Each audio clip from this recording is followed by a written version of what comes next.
We're going to be talking about your hypnotherapy experience. Yes. I'm curious because it never went through my mind to go and get hypnotherapy. What made you do that?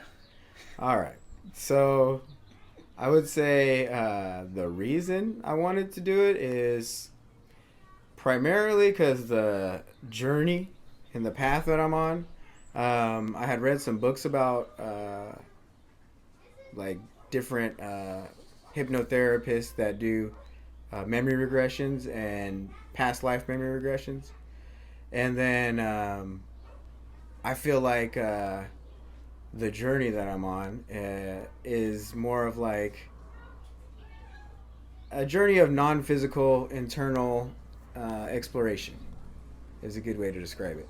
So as a youngster, like teenager, I experimented with a lot of psychedelics to the point where mushrooms and LSD and stuff like that, but mainly mushrooms, to the point where I was able to use them, I would say, as a benefit and learn from them and change my perspective. And I used to always say I broke my brainwash. So I feel like I had learned that the non-physical reality is a reality. I mean, everybody dreams at night, so it's a part of life. And through more exploration as I got older, I felt a calling towards that non-physical type of work, I guess you could say.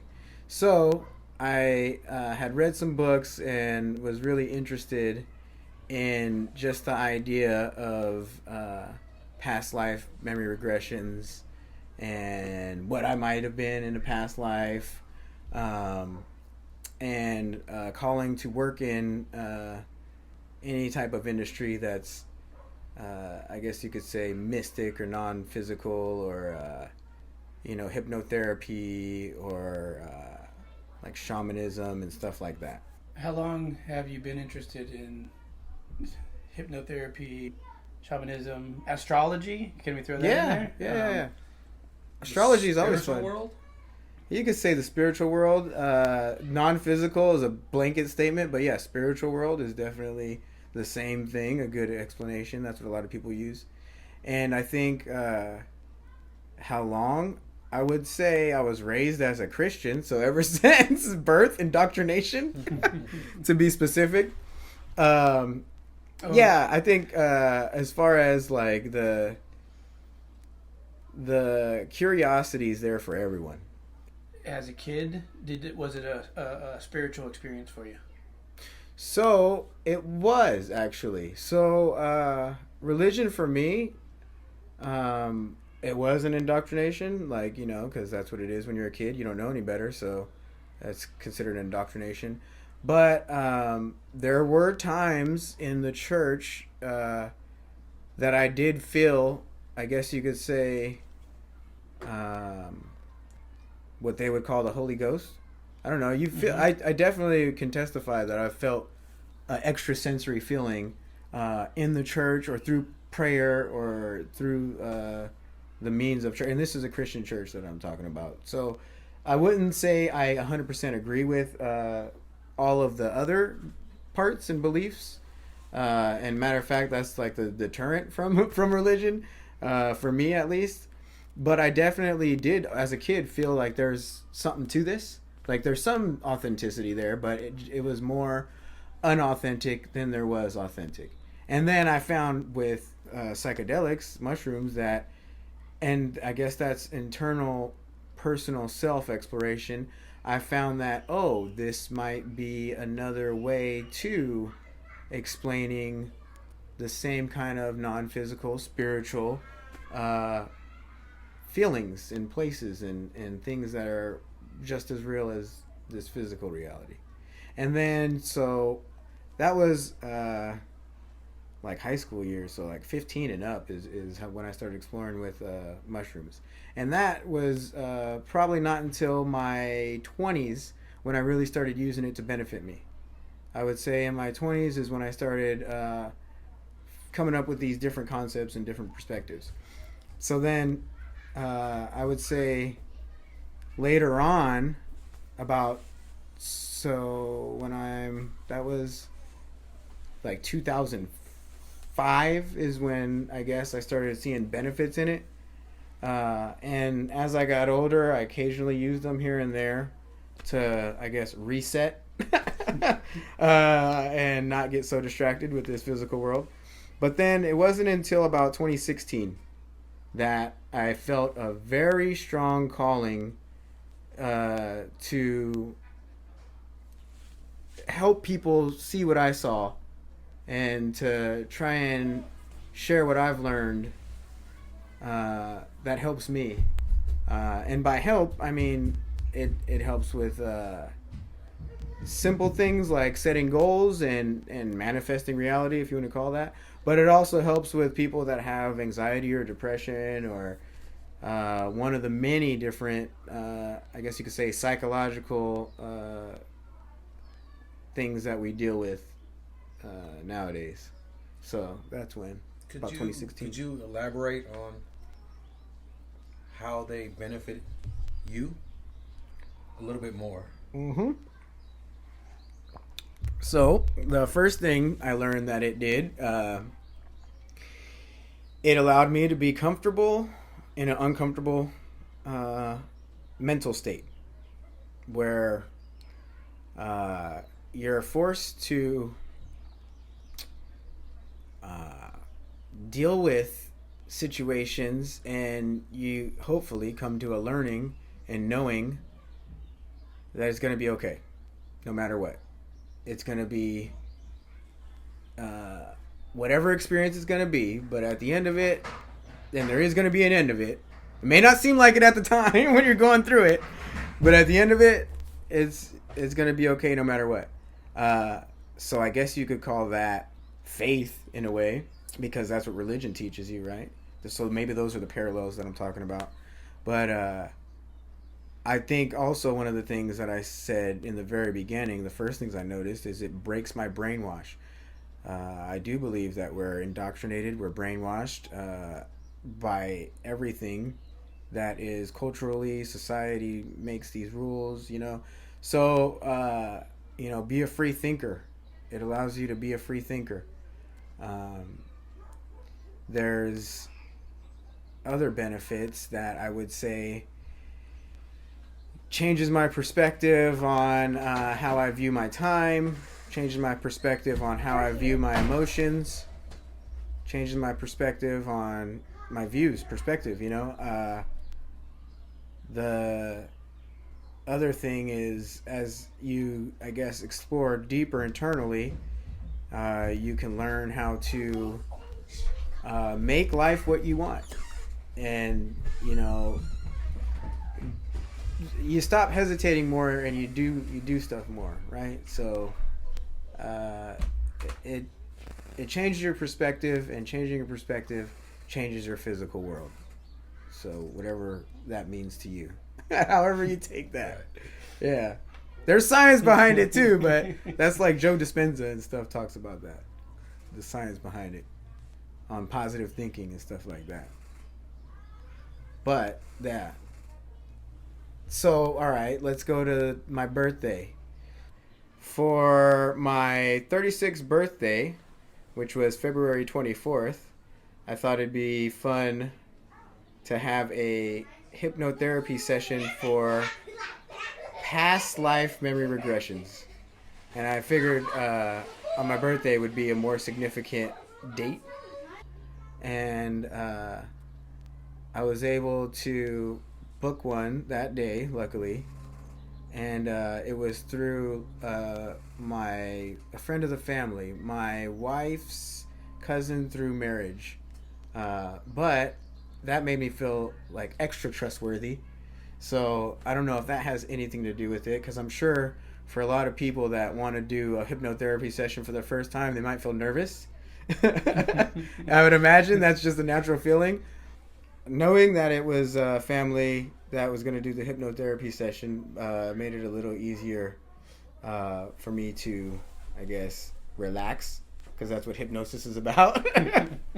So I took it kind of seriously, so I often smoke a lot of herb. I'm a pretty regular pothead, and I usually drink here and there. But I That had could be offensive, though. We call it pot enthusiasts yes. these days. Well, I live in California, so good luck. Good luck not smoking weed. This is where everyone gets Yeah, yeah. But I specifically wasn't told to do this, but I specifically didn't get high for at least 24 hours before because I wanted to make sure I had a clear mind, and I wanted to make sure, like, I don't know, it wasn't anything else besides just the hypnotherapy session. So I made a point to do that. I went after work one day and met up with the hypnotherapist. We talked for a little bit in the beginning, just because I guess I was trying to fill her out, you know. Yeah. I think Vice versa. yeah, maybe vice versa. Maybe she was trying to fill me out and see like the vibe that I put off or something like that. But then she was interesting. So she has a lot of knowledge, is what I came to the conclusion. She definitely has a gift, and she was naturally born with this gift, like undeniable. I don't want to say too many details, but she has knowledge in Reiki, acupuncture, hypnotherapy. This other technique was Tom Ring or Tom Ling, or it's some new stuff that incorporates all those plus quantum physics and some other stuff. I was impressed that she had so much knowledge and wasn't just, I guess, hypnotherapy only. So that was kind of cool. Did that get you kind of excited for the rest of the Yeah. process? Yeah, for sure. It did.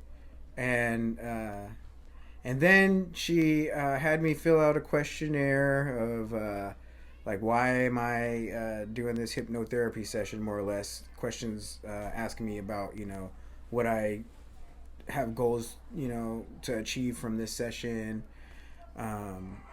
And so why? Because I guess a lot of people go to deal with trauma, or maybe they want to deal with something because it's therapy, right? They want to deal with something that they might have troubles with. But for me, I was going out of curiosity, but more so because of a calling, because I have a calling to be like a medicine man or healer or shaman. So that was like the reason I wanted to go there, to learn more about a non-physical realm, a spiritual realm, or learn more different ways to get to the same thing, different parallels.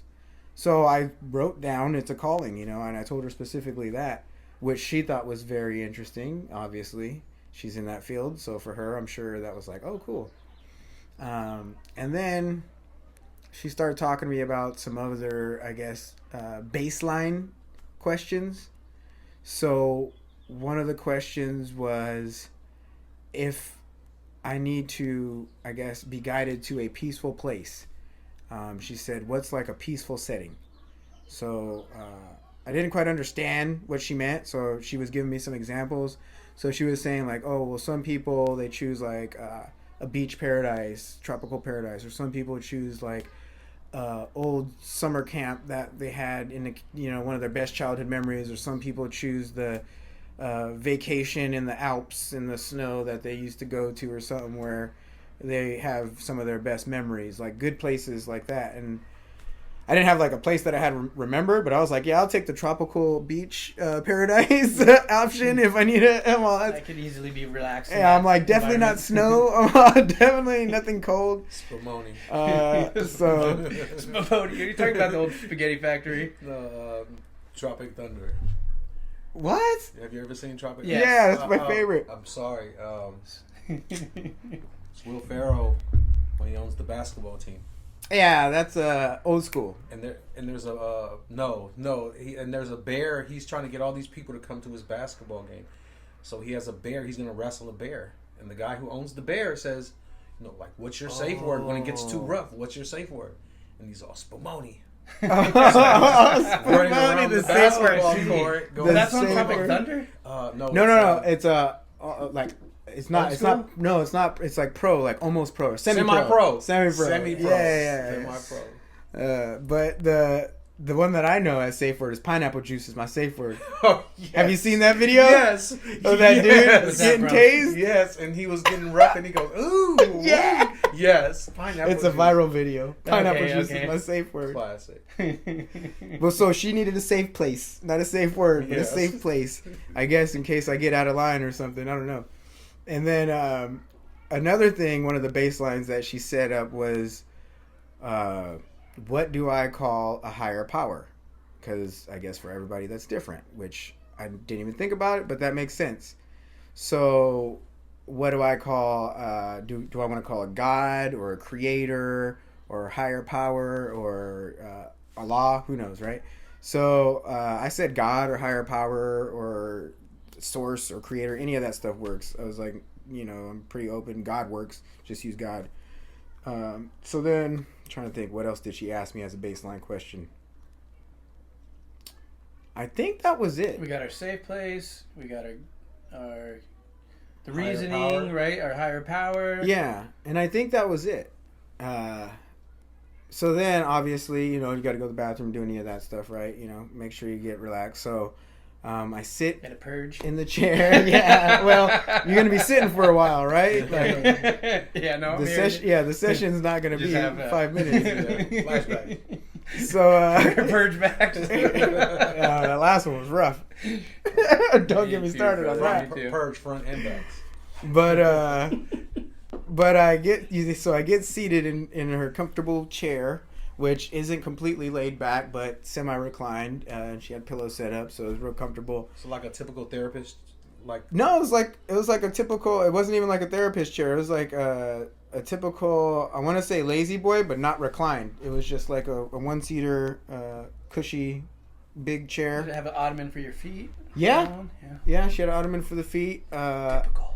And then, I guess. What's your typical? I don't know what typical is. No, All right, so it's called a lounge chair, and so it leans back. But I if you didn't want lean to back lean back. much. I Yeah. will say that. But you can put your feet up. It's just to give people a image. Like I wasn't like all the way leaned back, but I was comfortable enough. 45 degrees. She made sure. Yeah, I'm saying it was about a 12 and a half. We need to be degree. precise. 11 and a half degree.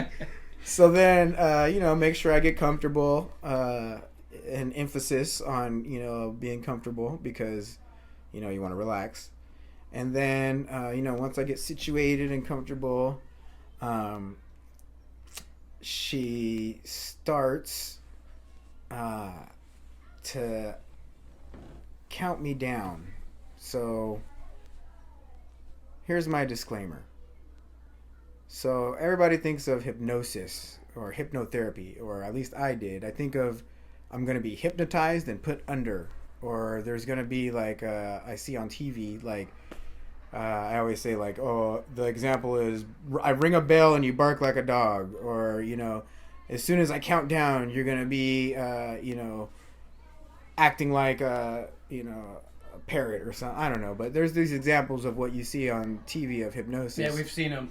So you think of that, and I'm not gonna lie, a bias of me, I guess, thought that I was gonna be, quote, put under, like I was gonna go and get hypnotized.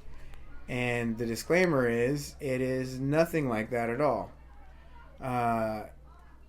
From my experience, it was more like a guided meditation. It was definitely familiar to me of meditating and having someone guide you through meditation, because I've done that. So I think that was kind of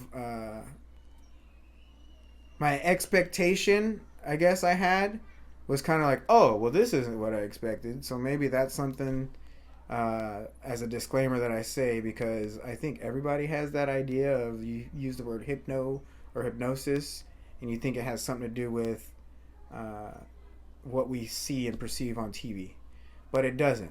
So a lot of it has to do with, I would say, what you put in it, and how willing you are, I would say, is very important. And I definitely knew this is something I wanted to do, so I was very willing. But she counts me down, and as she counts me down, she's saying, hold on. So she starts to count me down, and the countdown's kind of like a 10. You start to get relaxed. 9. Your whole head, starting from the top of your body, gets relaxed down to your ears. 8. Your chin and your shoulders start to calm down, and 7. Your whole chest and everything below gets. So it's a visual relaxation technique, which I am also familiar with through these YouTube videos that anybody could go on for guided meditation of how to relax your body. I guess you could say part by part to really make you focus on being truly relaxed. So then once she counts me down and I'm relaxed, I do feel relaxed. I still have a lot of thoughts because it's only natural. One technique that I've learned from meditation is when thoughts arise, don't pay them attention. Acknowledge that they're there, let them pass, and focus on my breath. In this situation, it's a little easier because I can focus on her words and her guidance. So that helps me not think about everything so much. But of course, honestly, it is still, your brain's still going and thinking, and you got to just put that aside and try and focus on what's going on. Once I get relaxed, she asks me to think about a memory from my childhood. And when I'm 10 years old, and think about a good memory from my childhood at 10 years old. And one of my good memories that I was thinking of from my childhood from 10 years old was camping. My family used to camp a lot. So one of the first things that came to my mind were the family camping trips. She didn't spend a lot of time on really visualizing that and trying to have me explain that. It was kind of, I guess, I would say a fast memory of that. And then, and this is comparing it to the other memories later on. And then she said, think of a time when you were 5 years old, a good memory. And instead of 5, I thought of my 4th birthday, which is funny because that's the picture that Sean posted of me and him.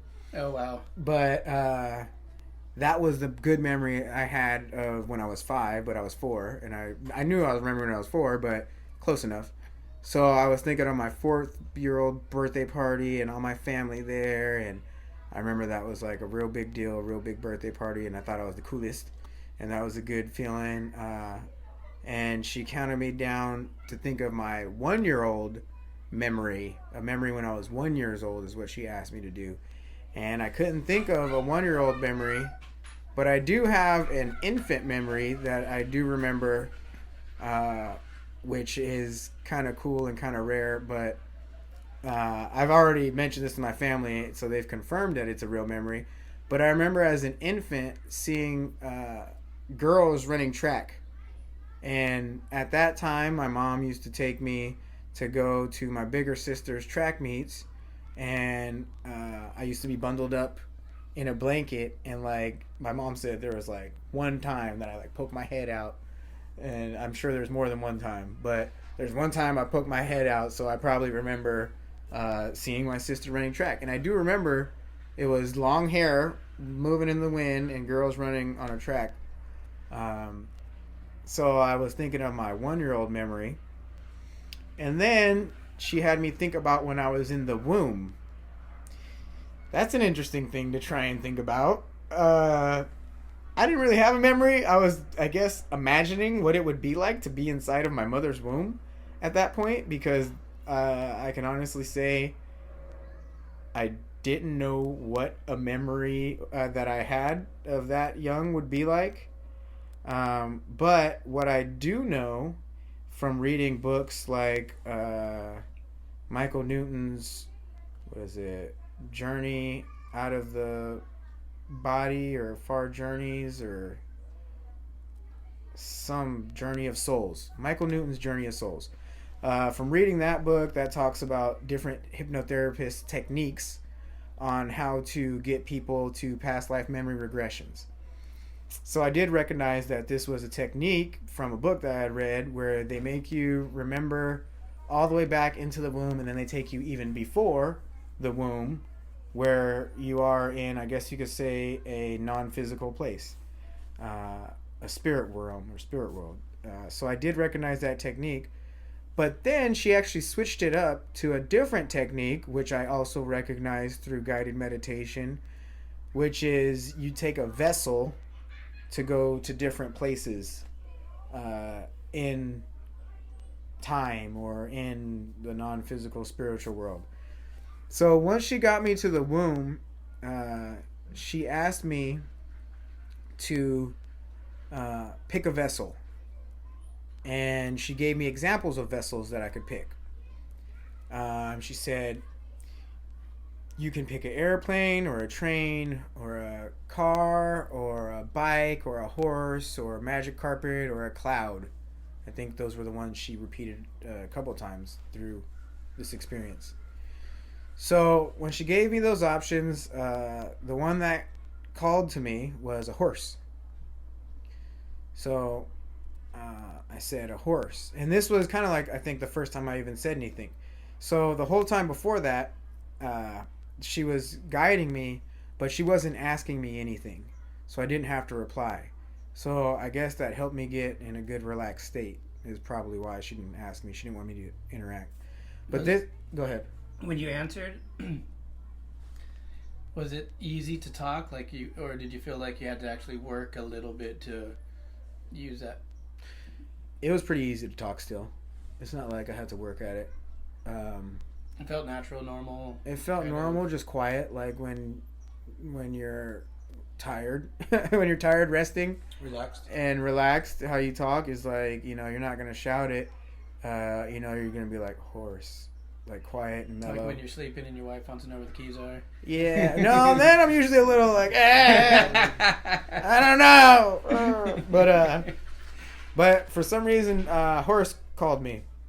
So she said, okay, you get on this horse and you're riding this horse, and it's a lot of visualization.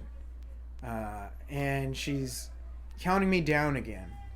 So she does a countdown while I'm on this horse, and in the countdown she's explaining that when I get to whatever number, I'm going to be in another destination, and I guess she probably does say in a past life, and I guess that's it. That's all I remember. Maybe she says I'm sure she says other stuff, but it's all recorded, and I'm waiting to get that recording. That's another one. But when she counts me down, she says, you're going to get to your destination, and you're going to explain what you see. So she counts me down, and I explain what I see when I get there. So, again, disclaimer, I'm not going to lie. At this point, I'm thinking, okay, this isn't much of hypnosis or memory. This is what I'm thinking, this feels like I'm grasping and using my imagination, and maybe it's not a memory, more so it's my imagination. But just go with it, right? That's what, I'm here now. I'm here to experience this, so let's go with it. But the disclaimer is, naturally, that's what I'm thinking. So it's like, okay, that's what it is. And let's see where this goes. And it does go somewhere. It does change later on. Can I ask you, when you're thinking this, do you treat it like you would your meditative state, like you explained earlier, where you have the thought and you go, okay, let me just move this to the side and continue this process? Or how did you kind of allow yourself the freedom? Yeah. Exactly. Yeah, you don't want to dwell on it because then it'll be consuming, and then and here's the thing, your intent will change, right? And at any point, because I'm not quote unquote hypnotized where I'm like stuck, at any point I could have opened my eyes and got up and said, hey, you know what, this isn't working for me, or you know what, I'm not playing pretend, or you know what, I thought this was going to be different, at any time. But obviously I didn't do that. I have a question. How relax? What's the? I want to say you say it's like a meditation, and I want to ask you like, how deep do you feel you were in? That's a good question. I'm glad you asked that. So in the beginning, right then, at this moment, I could have been more relaxed because I know what meditation feels like. I wasn't very relaxed. Okay. It wasn't like a deep. It wasn't a deep meditative state for me at this point. There you go. And it wasn't like I wasn't that relaxed. I still had deeper to go. And it's funny that you mentioned that because after the session was over, I did tell her that. I gave her a little critique because I said in the beginning I could have took more time to get into a deeper state. I did let her know that. Uh-huh. And she was like, okay. You know, she took note. So I do think that has a lot to do with it. But you only too. paid for 1 hour, right? Yeah, exactly. Oh, now you want to use all my time. Now, actually, the whole session I think was like an hour and 15, somewhere around there. You free time, free 20 minutes. We already talked for a good 20 minutes. Yeah. No, I think the whole session was like an hour and 20 And you minutes. said you went right Or hour from and work 15. too, right? Yeah. Yeah, and so it's not easy to just Sometimes, go from. yes, it's hard to unwind. Yeah, that's true too, right? You know? But as I came to this place of my first life memory regression, the first thing that I saw when I was traveling on this horse and came to this place was a grassy field. And it was a yellow, dry grassy field, not like a very fresh one. It was, I would say, like a plain, like a Midwest plains of the United States. And I was just wandering. And I didn't get much, I would say. So then she starts asking me to explain how I look. I didn't really get anything this time, so I was honest. I was like, I don't know. You know, there wasn't much coming to me because I think I felt like I was using my imagination, and I didn't want to use my imagination. I wanted it to come to me like a memory, I guess. And then she was asking me, you know, what are you doing? And it was bland. It's like I'm just wandering alone by myself, no one around. And it's just a big grass field, yellow grass field. And Did you have any feelings about like that space, like being alone? I know we chatted, but so then no, at that point, no, I didn't have any type of feelings sentiments. towards Okay. And then she asked me like, what is your purpose in this life, I think.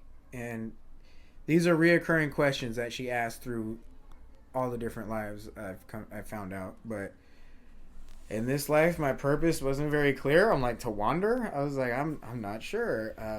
I guess just, you know, to explore is my purpose.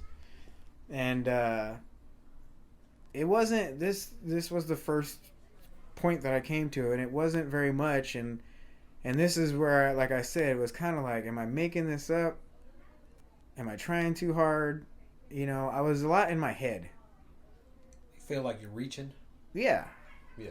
And that's just the honesty, right? Yes. And then, so she was okay with everything that I was saying. If I said I didn't know, she would move on to something else. Like, it was no big deal to her, but I guess, you know, I was wondering, like, is this it? You know what I mean? Like, you know, so. You kind of wondering, it's like when they're massaging you too hard, and you're going, how much longer do I got? Yeah. So this isn't what I thought. I don't want to tell them it hurts, but. Yeah. So, I didn't feel silly. That's the one important thing, though. But during that experience, later on, I did get like a little more visual of what I look like, but again, maybe I was making it up. But I was like, I feel like I'm wearing a hat, like a cowboy hat. So maybe I was starting to paint the picture rather than remember the picture of a cowboy wandering in the plains of the U.S. or something like that, is kind of what it felt like. She asked me how did I die in this life? So like fast forward to when you die, and I don't know. And I told her I don't know. It didn't really come to me on how I died in that life. So again, it was very basic or very non-descriptive, and like I had to try. I felt like I had to try. So we ended up going through that one kind of fast. The next time, so then after the death part, she then says, "Okay, that life is over, and you're back on your vessel." And I'm back on this horse, and I get on the horse and start traveling again. And she starts the countdown process again of me traveling on the horse to my next destination. And when she counted down, this time I was in a different place. And what I remember in this new place, when I arrived, the first thing, I didn't see anything. The first thing is I heard something. So I guess I'm a little more relaxed at this point because it came to me a little quicker, and it wasn't like I made it up so much.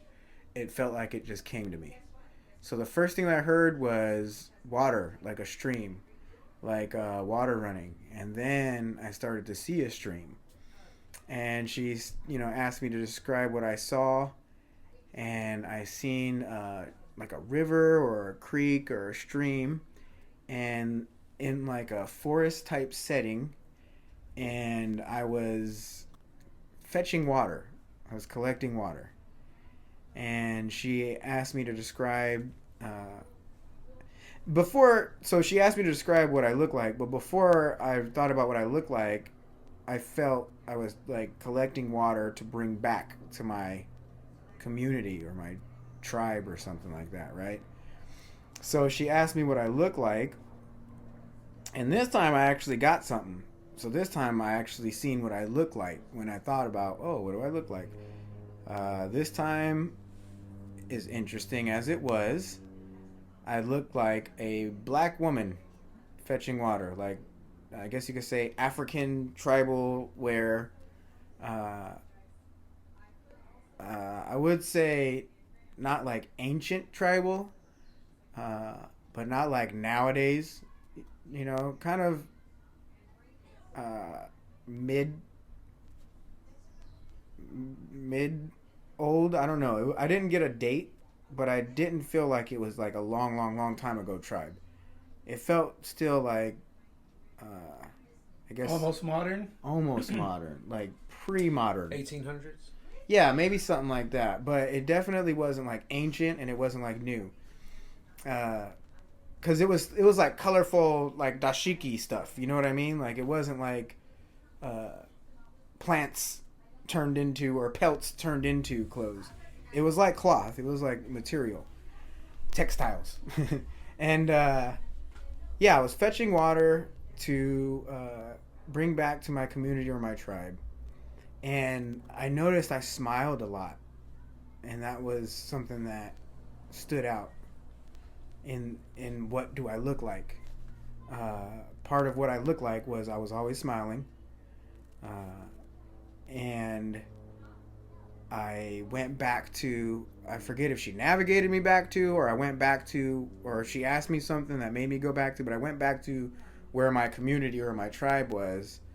And she was asking me, I guess I'll go to the basic questions because I think she was asking me more stuff, but she was asking me like, what's the purpose of this life, right? So in this life, I felt my purpose was to contribute, to be a contribution to the community, to the tribe that I was in.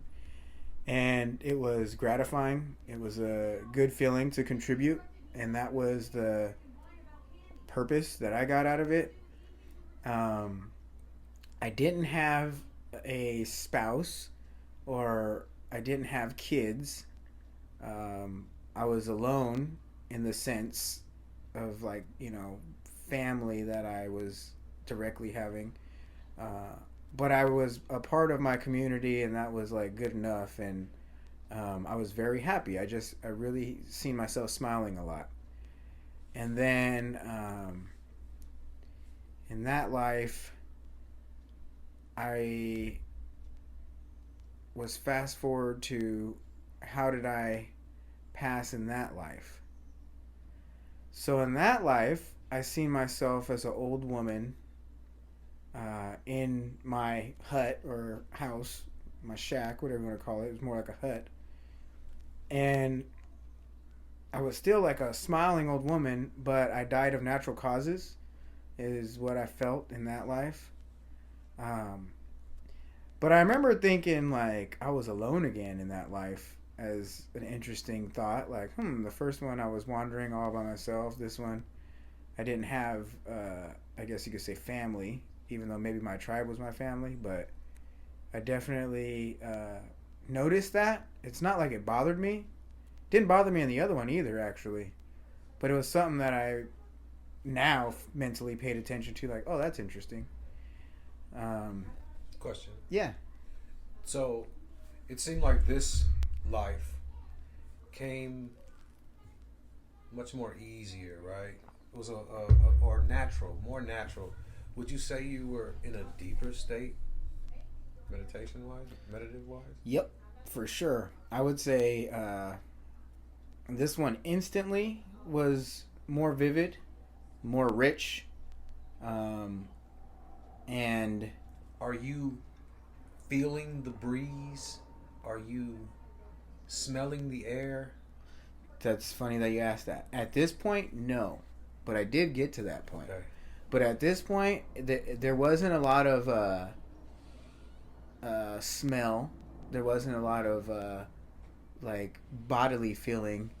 But there was a lot more description, a lot more information that came when she asked these questions. And at this point, I'm thinking in my head, like, well, I'm probably not making this up, or this is a lot more imagination. I'm a real good storyteller, She was getting real. This is where it started getting interesting for me. I will say that. This is for sure where it started getting interesting, where I was just trusting the process, and the process was starting to work on me. That's a good way of putting it. I have a question. Yeah. That was hard to go ask. So I'm just kind of curious about how the imagery, if there was imagery, or how much imagery was just kind of flowing along as in between questions that she was asking. Was your imagery taking its own course, would you say, or was it mostly directed through the questions that would help to give birth to these images? Yeah, so it takes its own course. It naturally takes its own course. So at that point, it's taken its own course. At that point, it's taken... Yeah, the first one, it's not like much was coming to me, and I felt like I was trying. At this one, I felt like I wasn't trying so much. And when she would ask the questions, it would kind of snowball a little bit of information to me. So she would ask something that I would think about, and then I would think about it and answer, and that would lead to more. Just like your brain works normally, it starts to chain these remembering things together, or chain these ideas together. You start having chains of things. It was more so like they would be triggered by the question, and then it would keep going on its own until another question was asked. And sometimes even after the question was asked and I was answering that question, other things from the last question might have been coming back to me later. Like the first one, later on I ended up getting the feeling I was wearing a hat. Even though like she asked me in the beginning, "Hey, what do you look like?" And I'm like, "I don't know. I don't look like anything. I can't tell." But then it was like, well, and I forgot to say that. I was a man. Oh, it's like, well, I feel like I'm a man riding a horse. You know what I mean? Because Yeah. she does ask that. Yeah, so that's a reoccurring question. Are you male or female? Another reoccurring question that she would ask throughout lives, and this is a common theme, is do you recognize anybody in this life in your life now? And I guess in these books that I've read, I've seen that as a reoccurring theme where people will like, oh, I remember the son that I had in this life was my brother now, or who knows. It's usually a weird mix-up like that. Or my wife in this life was my sister in another life, or something weird. Like, so a lot of the times the reoccurring theme will be you can recognize people that are in a different life with you in a different body. That's something that I've read about, but for me, in my hypnotherapy session, in my experience in this one, nobody throughout all of these lives that I went through, nobody was somebody I recognized, which is interesting. Another question she asked me, because she knows the intent of why I was there, my calling, she asked me if I was a priest or shaman or medicine man or any type of healer or anything like that in any of these other lives. And no, not in any of these other lives was I any of that. So no shaman in any of the other lives is what I last left off with. And then towards the end of the life as the black woman in an African tribe, I died peacefully or of old age.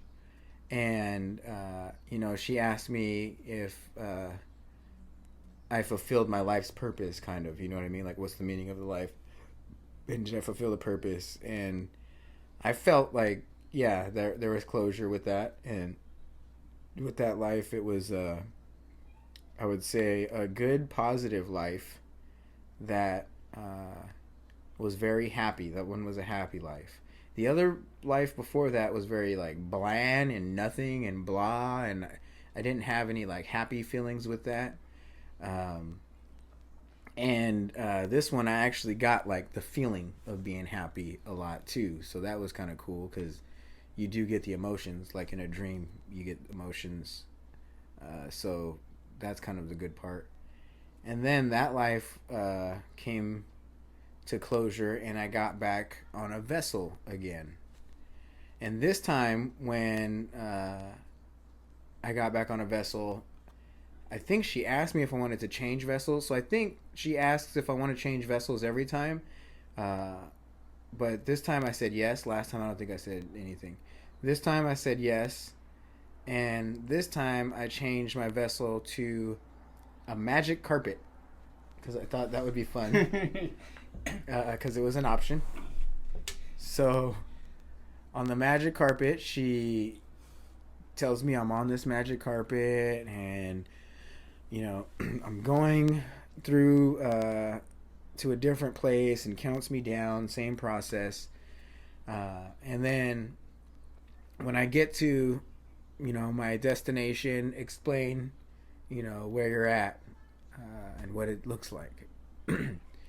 So this time I arrive in the magic carpet, and the first thing that comes to me is a giant mountain.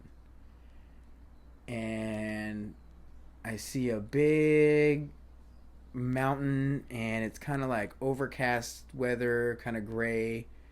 But it's like a rocky mountain. And it was a lot of gray is what came to me first. And then she's asking me, am I a man or a woman, or what do I look like? And in this one, I'm a man. And I think before she asked me what I look like, I think what came to me, and this time it is a lot more, I'm in a more deeply relaxed state, and it is a lot more vivid. It's a lot easier for these things to come to me, and I'm not feeling like I'm making them up anymore. This time I feel like not at all. I feel like it's kind of just rolling in. So I noticed that there's a cave in this mountain that I'm living in.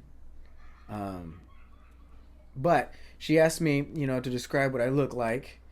And in this one, I'm a brown male, kind of like, I guess, brown like complexion I am now. And I live in this cave, and I'm wearing, like, what is it, peasant clothes is what I described it as.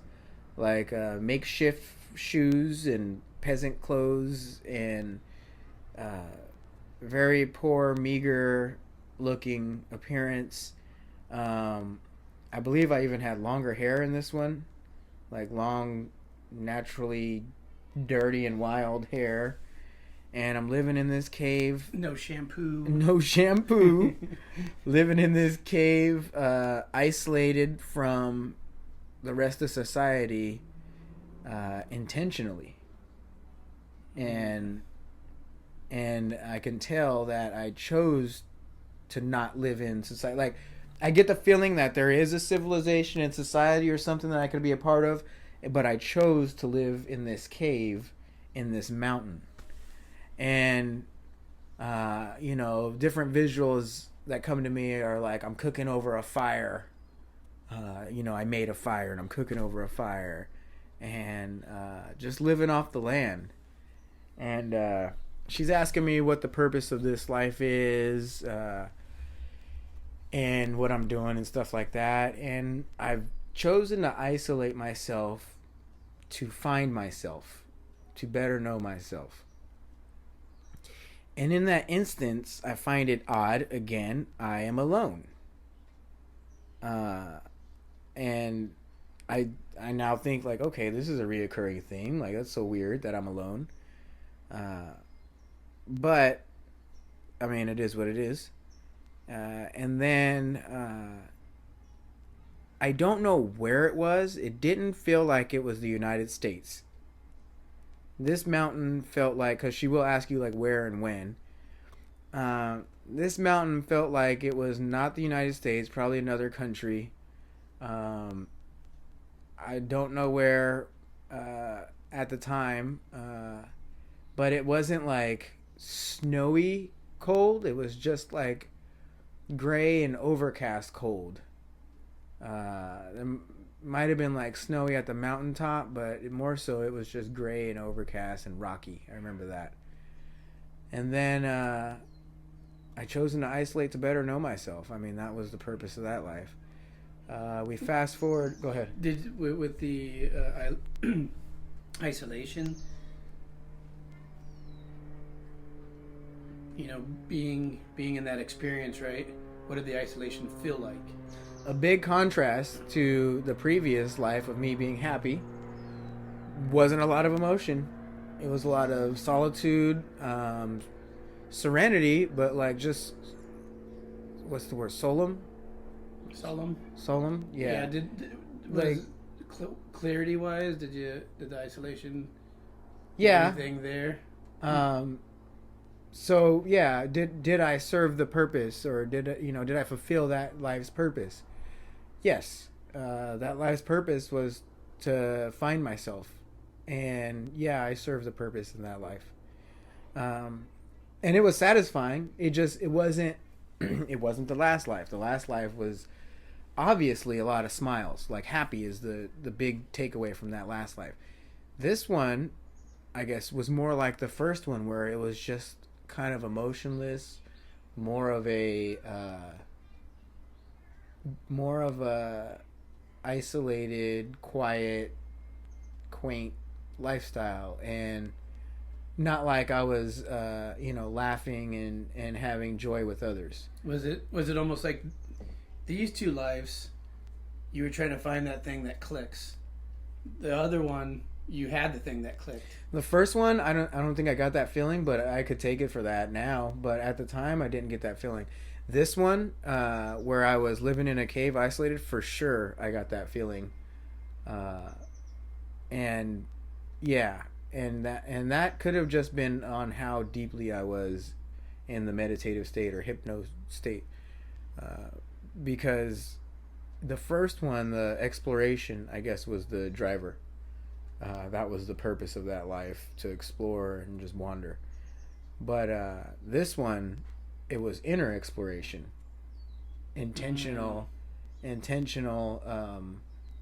isolation to find myself. Yes, To you're actually, like a monk. yeah, but I wasn't a monk. I mean, I was just What one we man. imagine But as yeah, a monk yeah. on the mountain. Yeah, I was just one man living off the land.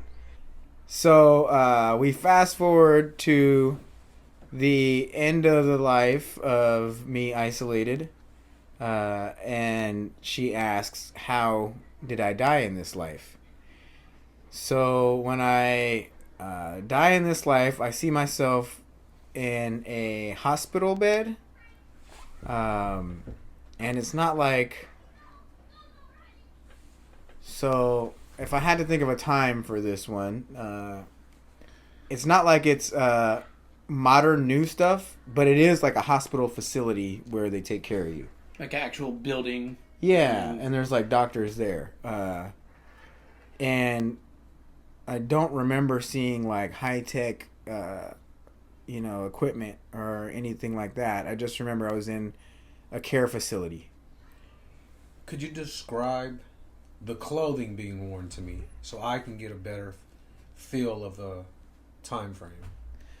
So in that lifetime, I remember looking at my clothing when I lived in the mountain as like peasant clothes, handmade makeshift clothes.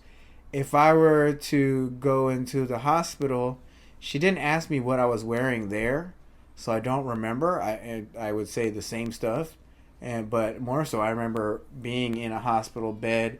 The doctor was wearing a robe, like a doctor's robe, is what I remember seeing. But it didn't feel like new, modern with new. I didn't see, because here's would have been my telltale sign, like technological devices, right? Like I didn't see a lot of machines. It wasn't like a hospital nowadays. It might have been like the poor hospital or something where they didn't have the machines, but it definitely was better than the life that I was living in the mountain off the land. It was definitely like a place where they take care of you when you're gonna die if you're sick or ill or something. But I didn't have any specifics as to what I was wearing there. And if I were to say what the doctor was wearing a doctor's robe. But maybe that was just what I saw as far as to signify that's a doctor. Because that's the way these visions kind of work. And then the way that I died, it wasn't specific, but I remember it was something on my left side. So I remember I was in the hospital for something wrong with my left side of my body. And I wasn't like an old man old, like I was middle-aged man old. It wasn't like I was mountain man old. Yeah, mountain man old. It wasn't like I was naturally dying of natural causes. I was definitely there because some accident or some problem with my left side. And even in that vision, I didn't get what the answer was, but I assumed, now I guess this is part of the brain thinking, I assumed it was an accident that happened to me on the mountain of some sort. And that's what made me pass. But did I fulfill that life's journey or meaning? Yes. In that one, I chose to isolate myself, to find myself and know myself. And I did feel like I accomplished that in that life. And, that was a good life. It was just bland, kind of, simple. It was a simple life. And then I think that was it for that one. So what was your purpose in that life? Did you explain that? Yeah, so that one, it was to intentionally isolate myself to find myself. Like, that was definitely my purpose in that life. And again, the reoccurring thing of being alone was striking me as I was thinking as a person now, striking me as an odd pattern that kept popping up, which I thought was odd. Like, oh, that's weird. Not very alone now, but I guess that was a reoccurring theme previously. But then, so that life we passed. That life I passed, and that one was over. Any feelings at when you were the African lady gathering water? You said you felt happy. Yeah. Anything This one, feelings for this one. There wasn't that joy. It was like quiet. It was quiet feeling. Yeah, Right, solemn is what I said. Solitude, solemn. But if I had to like describe like feelings, like feelings, I would say it was cold. I did feel that it was cold. Not snowy cold, but like overcast, gray, and cold was what I kept getting in that life, in that vision. Do you get the? Do you think this is going along in a specific direction in the timeline, so to speak? I think, but this is how I think. I think in life, everything happens for a reason. I think, like, there's no coincidence and everything happens for a reason. So that's just how I think in general. So yes, I do think that the sequence of lives that I went through was a build up to something to gather. And I do think it was an intentional sequence. But others may not feel that way because others may think differently in life.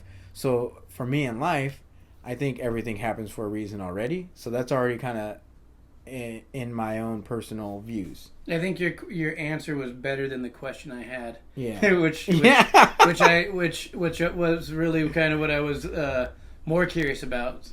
I think already was the actual the I say yes. Where it's going. I say yes for sure. But again, I always think that's how it works. I always think everything happens for a reason. So I try and learn what the reason is or why I'm doing what I'm doing, or the lessons learned, right? That's just how I am. The real question that I was asking was modern to ancient. Was the timeline in order? But no, the timeline? Okay, yeah, no, not at all. No. I skipped around. I would say the first one was before the grassy field timeline was probably closer to modern times than the African woman. The African woman was probably in a later time. I would say the African woman and the cave living man might have been around the same time. That might have been around the same time. Yeah, that feels like they were around the same time. Did you see yourself as the cave living man? Yep. So when she asked, like, describe what you look like, you're looking at yourself from a third person. At least that's how it is for me. You can look down and, like, look at your shoes and look at your clothes. But a lot of the times, for me, it was, I would get the full 360 of the person. Like, I would get third party out of body looking at the body. That's what I would get. And then, yeah, and you go back and forth. You could go between that view of a third person view, or you go into the body in first person view. Like, it jumps back and forth. At least that's how it works for me. Color of hair. In that one, I was a brown guy, and I had dark brown, black hair, yeah. And it was long. In that one, I had long hair. Uh-huh. And it was, like, unkept and wild. Uh-huh. So I looked a lot like I probably look right now. And I do have to reference you being isolated, right? Yeah. I mean, look where you live. You have your tribe.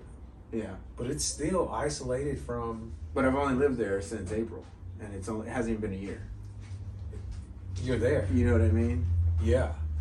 So the strange thing is, like, in this life, now, my current real life, I guess you could call it, I'm a social person. I'm not a,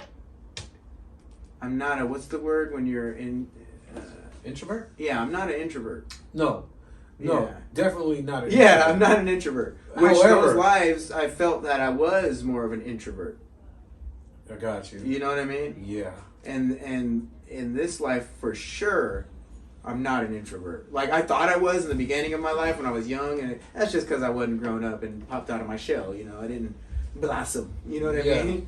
So I think that's the interesting part. I guess I could be an introvert when I want to go into that phase, but for the most part, I'm not. I don't see you as an introvert. However, I see you as someone who says, fuck this. I'm going over here to do my own thing. So I've always been the person that does my own thing. Right? I've always observed a lot. So in my life now, I've always been the observer to see where I want to be, or the observer to see where I'm going to place myself.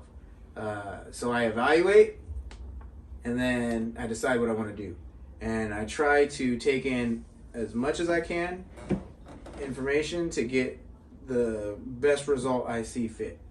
And I don't care what other people say or feel or think in the way, like, not in an insensitive way, but in the way like, oh, you should live this type of way, or you shouldn't be this type of person, or as far as like stereotypes and that stuff goes, I've never been one to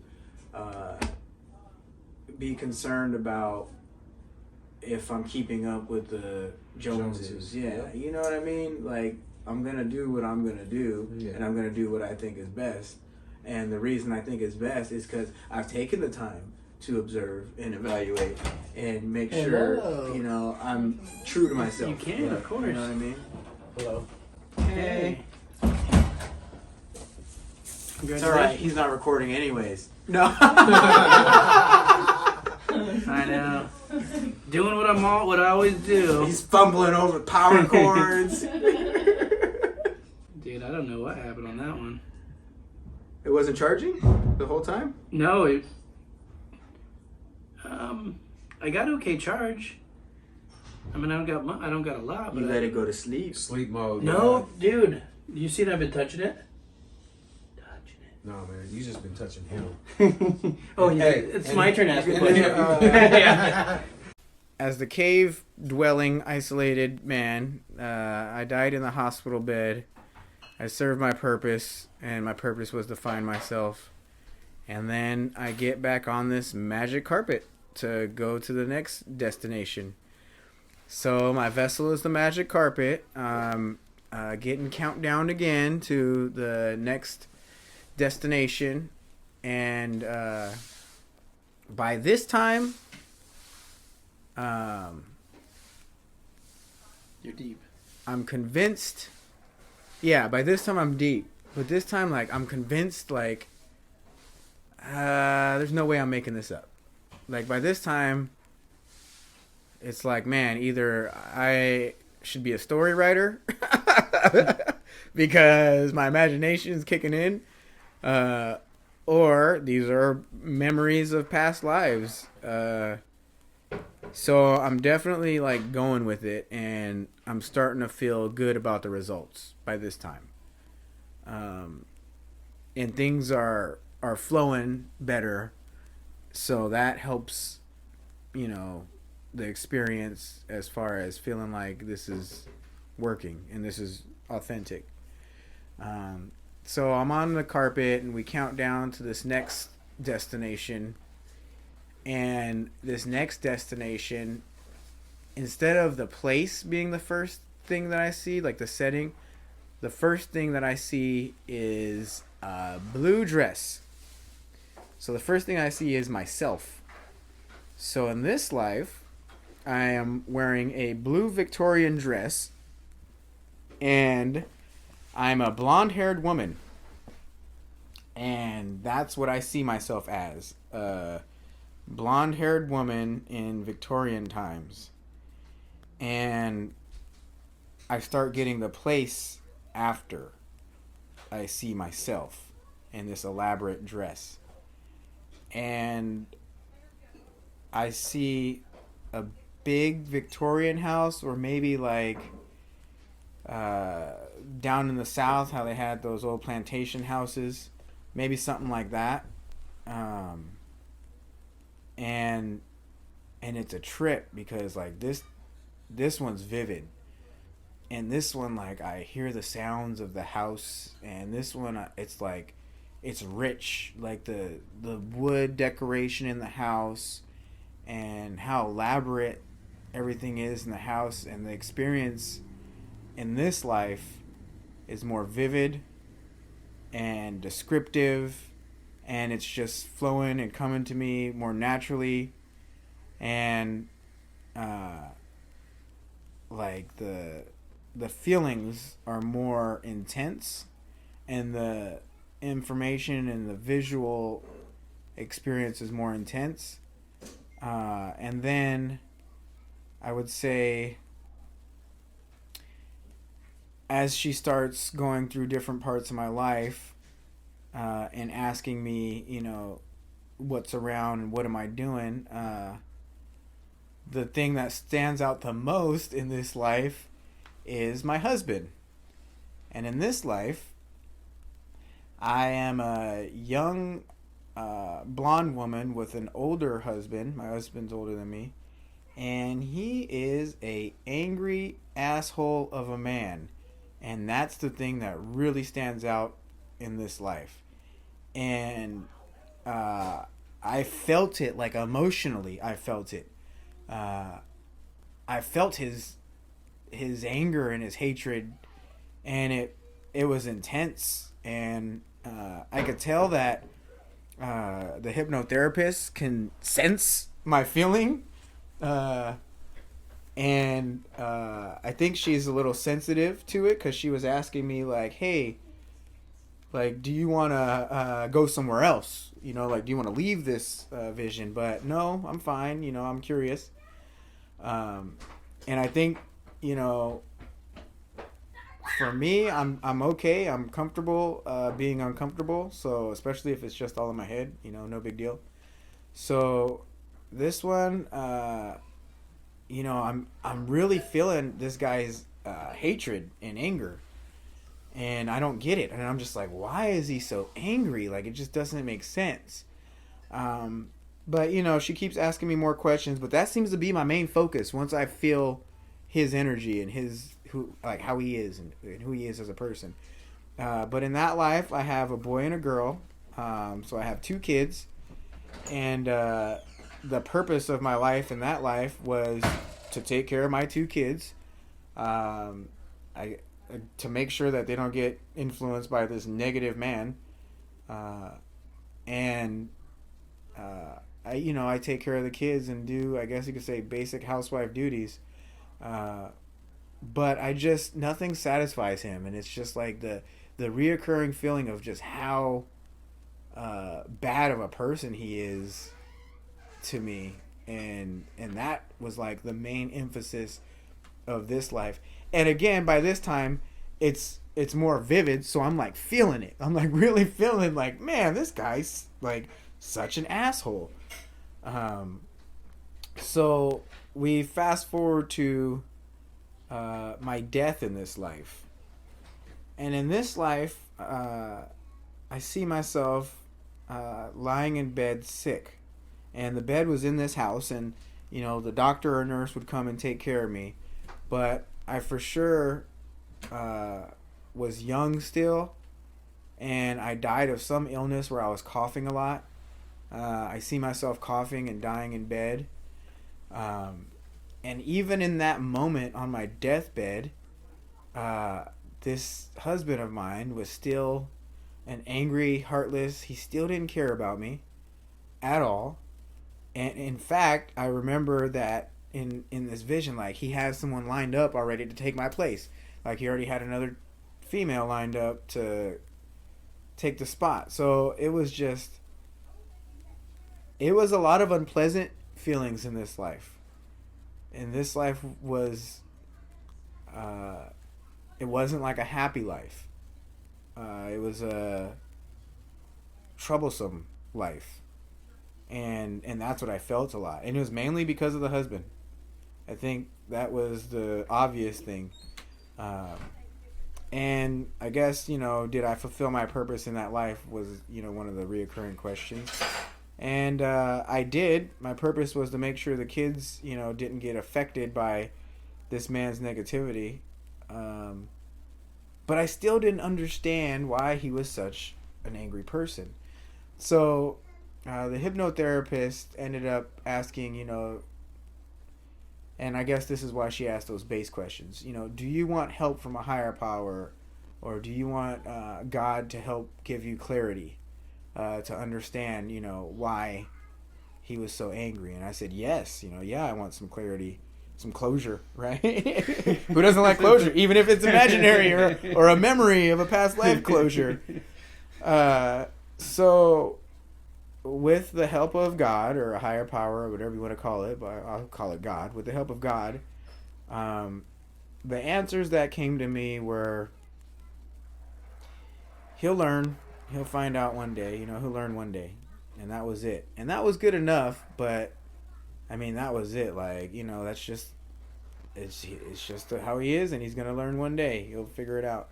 And I did my due diligence by, raising the kids with the right compassion so they have that in their life, So that was a rough one because it was an emotional experience in that life. And I felt the emotional experience. And the other one that was an emotional experience was a happy emotional experience was the woman contributing to the tribe, and like everybody was smiling and I was smiling and it was happy. This one was like anger and fear, hatred. It was a lot of bad feelings. When you were passing in that life, do you remember the kids at all prior to passing? I know you had the sentiment about the husband that was... I don't remember them being right there. No, I don't. When I remember the kids, I remember taking care of them as young kids, not as like teenagers or anything like that. They were young, younger than, let's say, 12. And I think by the time I passed, I was probably still young is what I seen it as. But maybe they were just a little bit older, but I don't remember them being around when I was dying. Maybe because I wasn't taking care of them. Maybe because the new chick was taking care of them. I don't know exactly, but I do know when I was on my deathbed, the part that stood out to me the most is this dude still didn't care about me, and he already had another chick lined up. Like, he already had another wife ready. And that to me was like the biggest information and stuff that came to me in that. So the question I have is, you have a recording of this, correct? It's Yeah. going to be coming to you. Does the therapist or hypnotic therapist, hypnosis therapist, does she give you her interpretation of? After? Yes. I did ask her, not so much about that life, about another one, which is very interesting. And that's the next one. I did ask her about one of the lives more in depth that I had a lot of questions about. But yeah, she definitely gives her interpretation. Definitely. Does she give you an overall interpretation with the recording? She did not give me an overall. Well, yes. Okay. So overall, I will say that. Yes. Overall, she was shocked that I went through 6 lives. She said that's not usually the case. She said, "Wow, you did a lot." Like, she was overall, she was surprised that I guess I experienced 6 lives was the surprise. She also felt well, we'll get to it later, but she felt, and I don't know if this is just her feeling, but she felt like the path for me. She felt a suggestion for the path for me, for my path, because that's what I was there for, right? Is I'm here for, a calling, for my journey, for my path. So she felt a direction of my path and journey.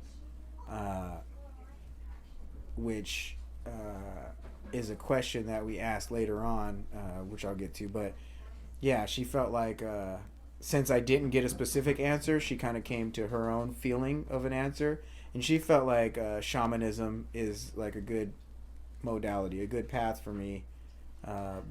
But that's just her interpretation overall. But I did ask her about a specific life, and she did give me her interpretation of that.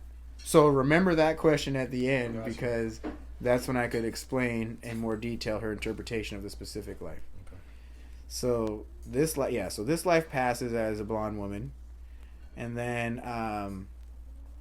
I go onto a different vessel. So I chose a different vessel after this one. I wanted to switch it up. Starship Trooper? Yeah, well, because, I didn't want a reoccurring bad experience, I guess. Even though it's fine, it's, I guess, all in your head. So this time the vessel I chose was a cloud. I decided to hop on a cloud and float around. So she starts the process again of a countdown, and I'm going to be in a new destination and, explain what I experience, what I see. And we count down, and I'm on this cloud.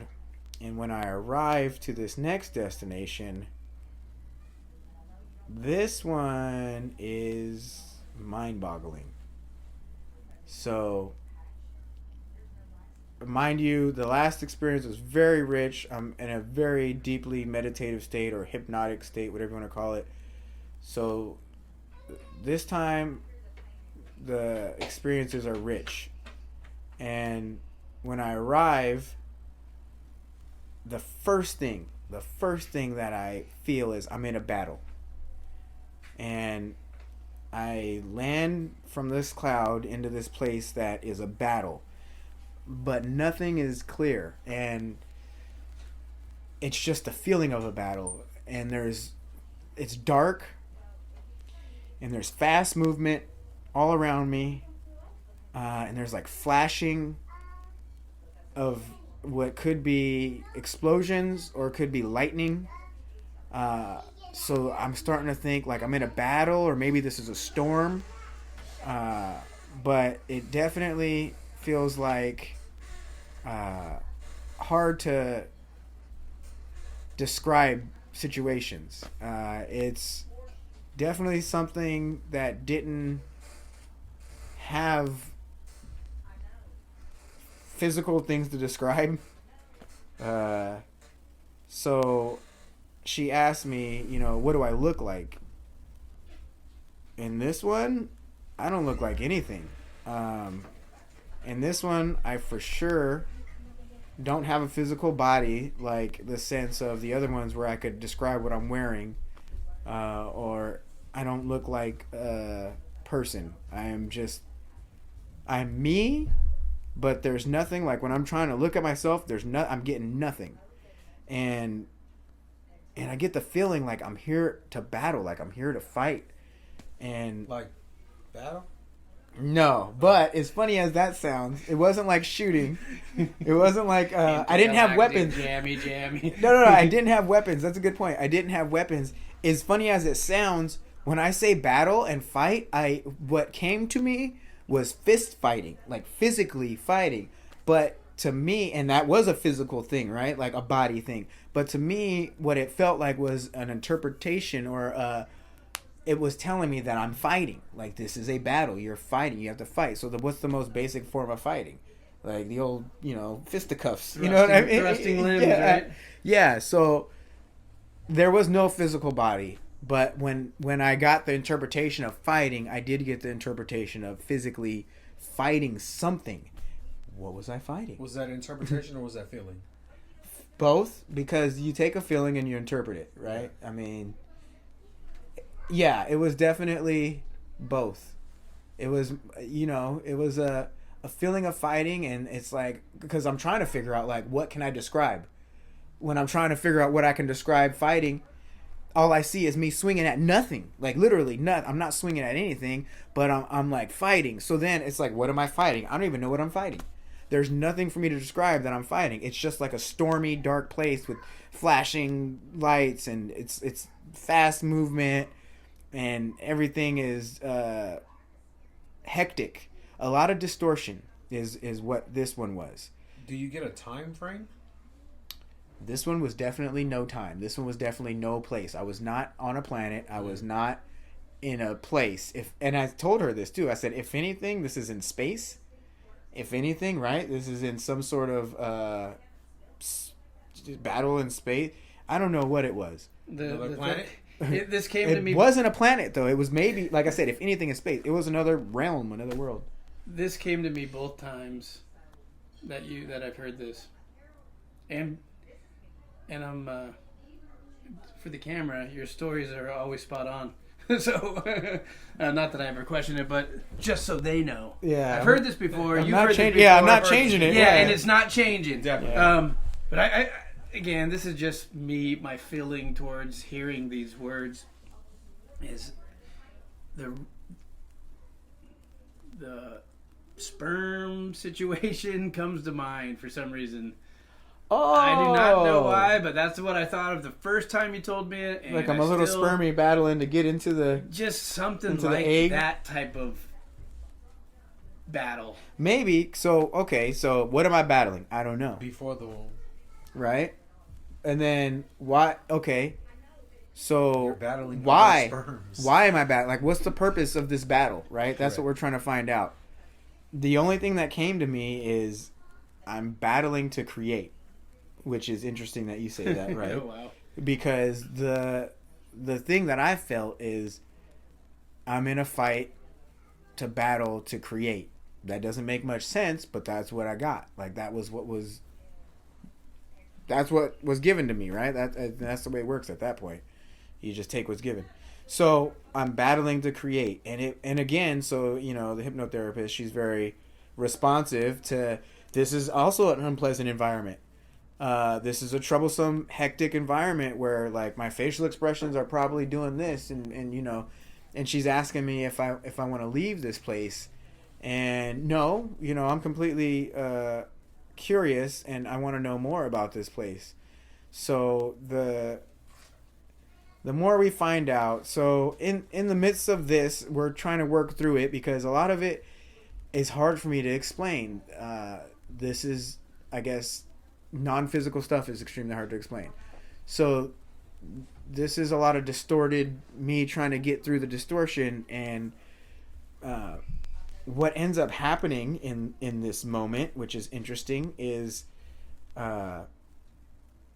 through this storm and battle and darkness with flashing, I see and feel the presence of a dragon. So I start to describe this dragon to the hypnotherapist. I said, oh, there's a dragon here. And as soon as I start saying there's a dragon here to describe it, because that's like the only thing I could describe that actually would make sense to describe, it goes away. It decides to go away. And I said, oh, the dragon didn't want me describing it.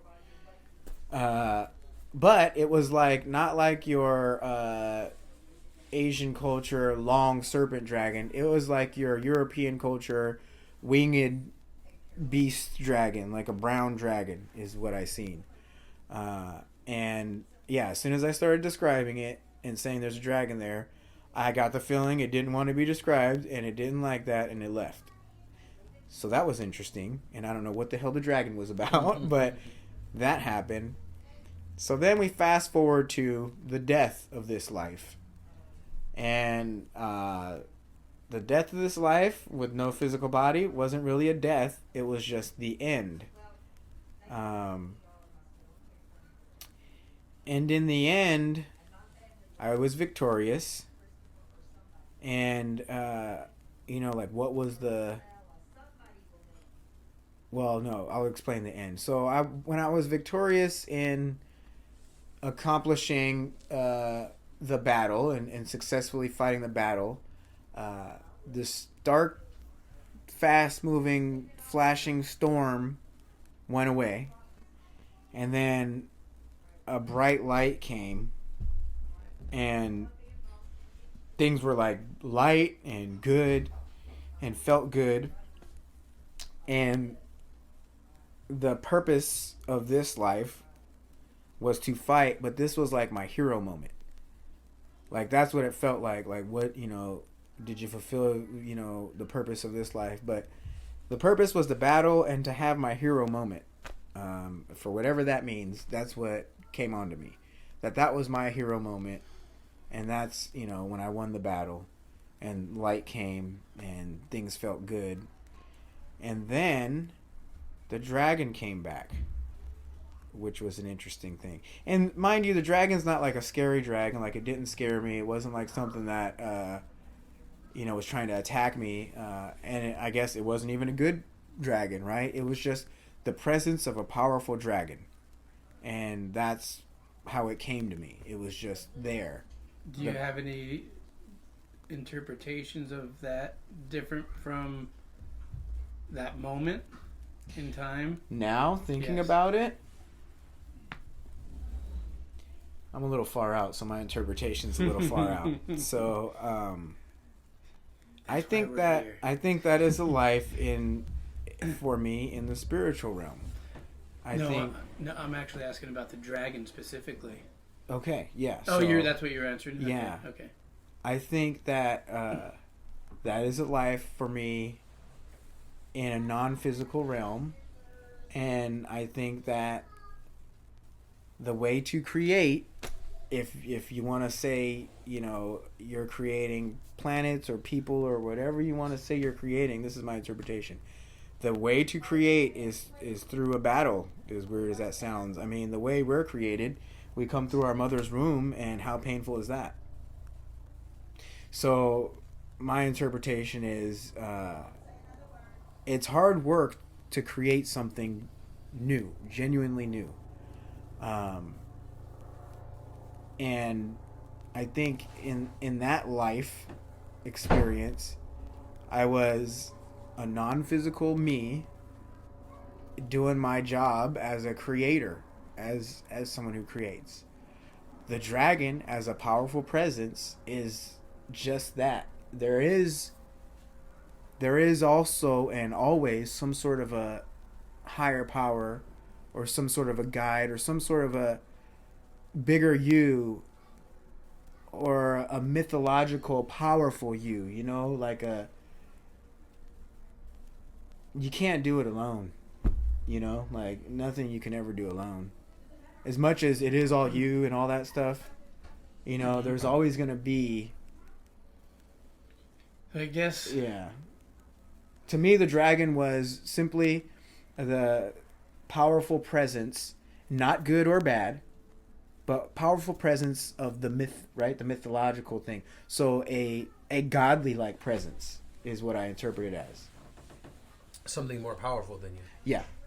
Something higher. And because a dragon is... Because I was wanting to describe something so hard, it came in the form of a dragon. This is just... I don't even want to say my intuition, but that's what we're here for. My thoughts is I have this idea again, just for whatever reason. Again, you just listen to your words and coming up with conclusions or things to think about. Is that the dragon was an observer, not in that time, but from this time. The dragon was definitely an observer. It was scary. And for some reason... You think so? And he did. It passed through my head. It could have been. The dragon was definitely an observer. The weird thing about that, though, is that when I started speaking about the dragon initially, it went away. That's why when I thought about skiing. And then when when I was victorious, the dragon came back again. And I said the dragon was back again, but this time it didn't go away. It stayed. Yeah, it was okay with it. Like, yeah, whatever. Could it refer to your inner dragon? It could refer to my inner dragon. I think, and this is why my interpretation is, I think it's just the symbol of a powerful, higher power or mythological, powerful, creature. But it didn't feel like me. That's for sure. it felt separate from me entirely. It didn't feel like I was the dragon, or there wasn't even like communication with the dragon. It wasn't even like that. It was just It's like, oh, there's a dragon. if there was any communication, it was a powerful presence. Like, I'm a big ass powerful dragon. You know, like that's all it was. Like, and it seemed like your presence during this experience was maybe it was there for encouragement. Simple, like, Maybe it was there for I encouragement. think you hit the nail on the head when you said a higher power. It's just a symbol, I think, a symbol of of a powerful presence, which could be interpreted as a higher power or something of that sort. Mythological, right? Obviously, Yes. Dragons are myth, but the experience was intense, but very hard to describe. I do remember that, like, it was so confusing, because it was not of this world. It was out of these things that we describe on a common basis. So the dragon was one of the few things that I could describe of that experience. So that was life number 5. That was life number 5. Yeah. And I think after that one, I had a lot of questions. Because it didn't make much sense. That one, I still have questions about that one. But that's because it was just so foreign. It's so alien. Would you be willing to hear my interpretation? Yeah.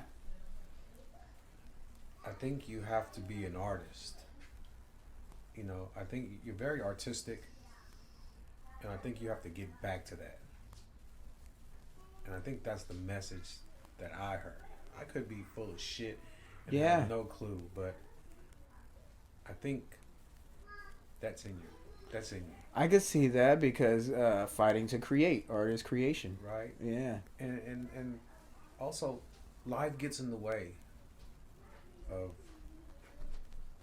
stopping you from creating, whether it's music, whether it's painting, whether it's just expressing yourself artistically, whatever it is. I think that's a good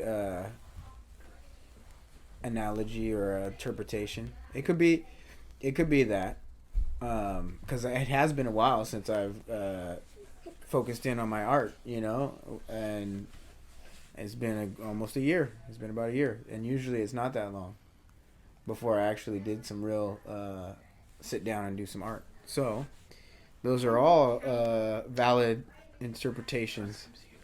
But when I was going through it, it didn't make sense. Afterwards, like I said, I feel like interpreting it, I felt like it was... Because I am kind of convinced, like, these are past lives. Right. Like, I'm... at this point, I was sold. You know what I mean? Yeah. Like, at this point, You're I was there. sold. So to me, I think that was a alternative life. It could have been a future life. It could have been in a no-time life. I don't know how to describe that. Could have been But a different realm. could have been a past life. Could have been before time. Who knows? Right. Okay, that's the one that I asked for the hypnotherapist's opinion on. Because that was, so after the session, and the session's not over, but after the session, I asked her about, like, what was up with the dragon in that weird place that I was? And her interpretation was, she's like, I've been there before. She's like, I like to call that before time. So for her interpretation was that was before time. Wow. That is a place before. That's what she likes to call it. She's like, people call it different things. It's like infinity plus 1. That's like infinity to the negative, Yes. to the negative power. No, but for her, she was saying like, she thinks that's like, before time in the beginning, like some of the beginning forms of creation. And I kind of, so maybe she influenced my interpretation where I think, like I said, and I don't think necessarily before time. I think as not in this physical incarnation, when I'm hanging out in my spiritual incarnation, just, enjoying playing with time, because there is no time in a spirit world, I think that I create there too. But to create there, you're creating stars and galaxies and life, and you're creating atoms, you're creating structures of the essence of things. This is my interpretation and my beliefs, or whatever you want to say. But I think in some way, shape, or form, I am a creator of these simulations that we are in. Like, I'm a creator of things that are core essentials to different physical realities. Could you substitute the word creator with manifest? Yeah. It's the same process, right? Yeah. I would say they're parallels, synonyms. But the important part that I took away from that is it's a battle, it's a struggle, it's not easy. It has to be that way. To build your muscles up, you got to break them down, right? Yes. It has to be that way. Gotcha. And mentally, it's that way too. A lot of the times you go through the hard stuff to learn and appreciate the good stuff. So I think in that life, that's what that one gave me, was a perspective of battling it out to be the hero, and I will create as a hero. And that is, I guess that's another thing. So since I am such an artist, maybe that's like a goal that really drives me. Like, maybe I really look forward to creation. Maybe that's like something that I'm passionate about instinctively on a very subconscious level. And we know that you won. Yes. So I'm pretty sure it would have sucked if I didn't. Right? Oh man, that would have been all those swings. That would have been way worse. Trust me, because the beginning part was it was a battle. It was a battle. So during this life, are you physically feeling, or are you feeling the exhaustion, the fight? I felt the fight. I felt the struggle. I felt the uneasiness. I wouldn't say I felt exhausted. There was an exhaustion. I think if I would have felt exhaustion, I would not have won. You know what I mean? Yeah. That would have defeated me. I think I felt how hard it was and how hard I had to fight. I felt like it wasn't going to be given to me. I had to fight for it. And how deep would you say you were in this life? Going through this life? You mean how deep I was physically right here, right now? Like meditative state or hypnotic? Meditative Yeah, state. no, I was... By this time, I was deep in it. By the time I got to the blonde woman, that's when I realized how deep in meditation or how deep in hypnosis I was. Because I could not get away from the feelings of my husband in that life. And it was real feelings. It was real feelings. Yeah, I know, right? It's time to let He's go. an asshole! And I know it! That's what happens when you don't do the That's dishes. fucked up. Yeah! No. So, by this time, it was an intense... in your storytelling, both times, that like is the same spot where it really freaking just grabbed me by my cojones and made me feel... like there's real feeling there. Yeah, I just feel like, I could relate to it in a weird way, too. I guess, even with the black lady, I could really relate to her happiness of being surrounded, but I guess that one just pulled a little harder at a very different chord. Well, the bad things always stand out more. Yeah, that's what right? you remember. Yeah. It's all So- in perspective. But I like how he said, me and him both heard this story before, Yeah. and it hasn't changed. Yeah. It's the same. So we both know this is genuine, even before we probably heard it the first time. And there's a recording, so I hope I'm saying it right. Yeah, because if it's wrong, you're gonna make us all look And the like only thing liars. that's going to be different is just when you might. It is going to be like this. It's going to be like watching it versus experiencing it. So I am going to be speaking in the recording and explaining what I'm going through. But right here, right now, I'm able to explain a lot more. Because when I'm like expanding on the actual I'm expanding on it. Because when I'm being recorded during the actual hypnotherapy session, I'm making my words short because it's like I'm not gonna focus a lot of energy on talking. I'm, and what are you wearing? I'm like peasant's clothes, makeshift shoes. There's a fire. You know what I mean? Like it's like that. Like you're kind of in a dreamy state. So the way you explain things are short. And then, now I'm able to really unpack it a lot more. So all right, so that fifth life is over, if you want to call it a life. And then I get back onto the cloud.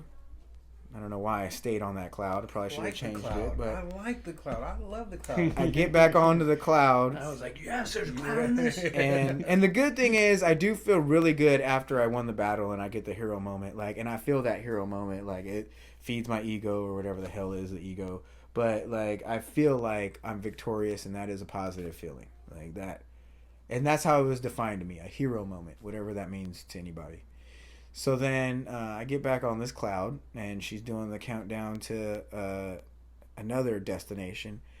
And this is the final life, but I don't know that. But so already by now, I must be at least like an hour in, because the whole session, like I said, I think it was like an hour and 15, somewhere around there. So then, but it did feel like a lot longer. Like you lose track of time. You don't know how long. There is no time. Yeah, well. When you're playing with your head like that, you don't know what's going on. It was first time. I'm pretty sure she had track of time. Yeah. So then I'm on this cloud and I get countdown to the next spot. And the next spot, the first thing that I see in this spot is myself.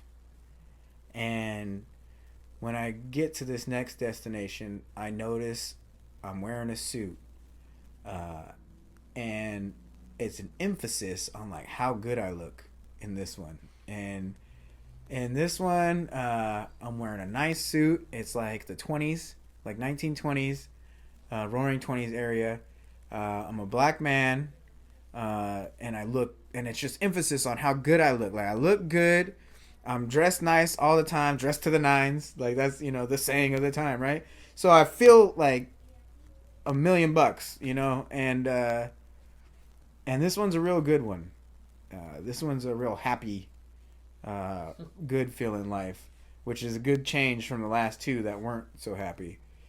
And this one, I'm the owner of a speakeasy. I own a bar or business or club or whatever you want to call it. It's speakeasy. And I run my business really well. I'm successful. And it came to me. I even got the cops paid off. Like I'm all good. I'm a ladies' man, and everybody wants to be me, and everybody likes talking to me, and I give people advice, and I own the place. Like I'm the man. You know what I mean? Like it's a great feeling. And again, I'm very deeply into this meditative state or hypnosis state. So things are very rich and vivid and vibrant, and it's a great experience. Like the place I own, the club, I could hear the music playing and see the dancers dancing and everybody having a good time, and I'm having a good time, and it's the happening place. So it was a real Any gambling? good experience. No. There was just drinking, dancing, and music, Nice. There wasn't any gambling. And I keep getting, like, the emphasis on how good I look, which is interesting, because it makes me feel good. And, everybody looks up to me, makes me feel good. And, all my interactions with people seem like very positive. And, mind you, if I own a bar, it's probably not the most positive place because, alcoholics hang out there. But for me, the experience was a really good experience. And, what's the meaning of this life is often, the reoccurring process. And did I fulfill the purpose of this life, right? The meaning of this life is to learn that I don't have to be alone, that it's actually better to socialize and share and be social and have a lot more people involved. And, I fulfilled that meaning. That's what the lesson was learned in that one.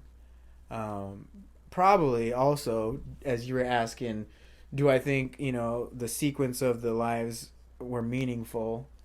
I think that I had to be shown something positive after 2 negatives in a row or 2 troublesome experiences in a row. I probably had to have been shown something that was fun or good. Probably I maybe didn't have to, but I feel like that's what the message was there. And I definitely understood the benefit in camaraderie and socialism and getting everyone involved.